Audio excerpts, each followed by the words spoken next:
Bonjour à tous, aujourd'hui on s'attaque à un sujet vraiment central pour tout indépendant, comment on arrête d'attendre passivement que les clients tombent du ciel pour aller au contraire les chercher activement. On va décortiquer ça ensemble pour vraiment changer de perspective. Ah, cette fameuse phrase. On se l'a dit tous, non? C'est le piège moderne par excellence. On passe un temps fou à créer du contenu, à soigner son image, et puis on attend. On espère très fort que quelqu'un va nous voir et nous envoyer un message. Mais bon, on le sait bien, l'espoir, ça ne paie pas les factures. Et cette attente, elle nous enferme souvent dans un cycle super frustrant. On publie, on actualise la page toutes les 5 minutes pour voir les vues, on guette la moindre notification, et puis comme rien ne vient, le découragement s'installe. C'est une boucle qui ne mène nulle part et qui ne pompe toute notre énergie. Et c'est là que tout se joue. Le point crucial, c'est celui-ci. Il faut absolument sortir de cette posture d'attente pour passer à l'action. Une action intentionnelle, réfléchie. C'est ça, la vraie différence entre une simple activité et une véritable entreprise qui tourne. Alors, voilà le programme du jour. On va d'abord analyser ce fameux jeu de l'attente.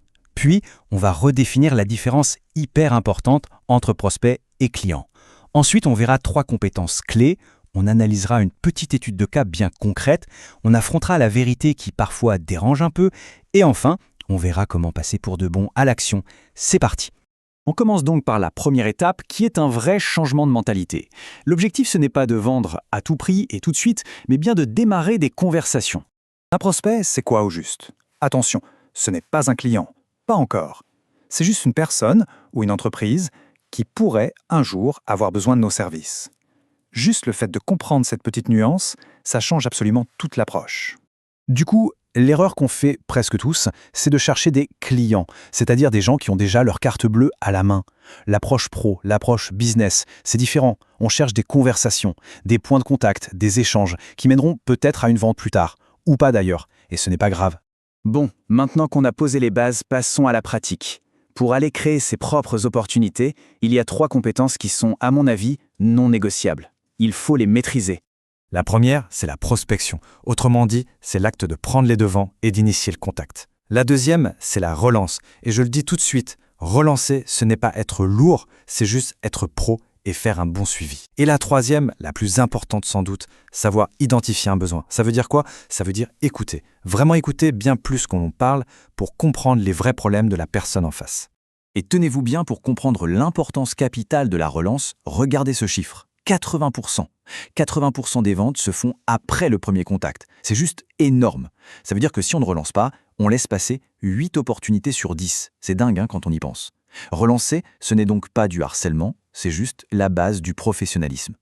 Pour que tout ça devienne hyper concret, on va prendre l'exemple de Sarah, une freelance qui bosse en local. On va voir la différence de résultats entre 2 approches radicalement opposées. La différence est flagrante, regardez. D'un côté, avec l'approche activité, Sarah poste sur les réseaux et elle attend. Résultat, quelques likes et surtout beaucoup de frustration. De l'autre, avec l'approche business, elle prend les choses en main. Elle identifie des cibles, elle en contacte 5, elle fait un suivi. Résultat, 2 à 3 vraies conversations par semaine et un progrès qu'on peut mesurer. C'est la même personne, mais l'approche change absolument tout. Bon, l'exemple de Sarah le montre bien, l'approche business est beaucoup plus efficace. Alors la question est simple, pourquoi si peu de gens le font? Eh bien parce qu'on arrive au cœur du problème. Et cet obstacle, il n'est pas technique, il est psychologique.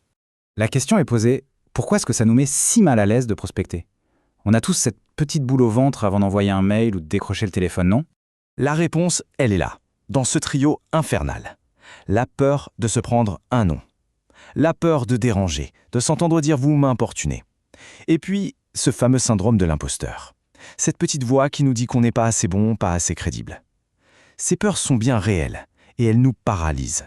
Mais voilà la phrase qui peut vraiment tout changer. Il faut se la répéter. Le refus, ce n'est pas une attaque personnelle, c'est juste une statistique.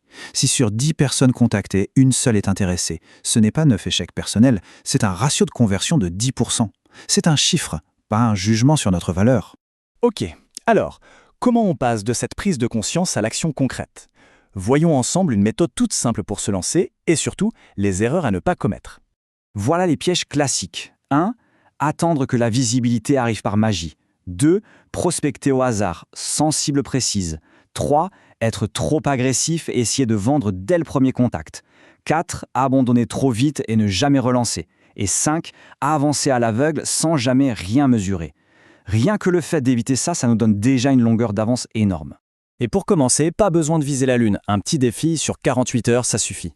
Première étape, on identifie 10 cibles. Deuxième étape, on leur envoie un message simple juste pour ouvrir la porte. Troisième étape, on note qui a répondu. Et quatrième étape, on fait une petite relance sympa à ceux qui n'ont pas répondu au bout de quelques jours.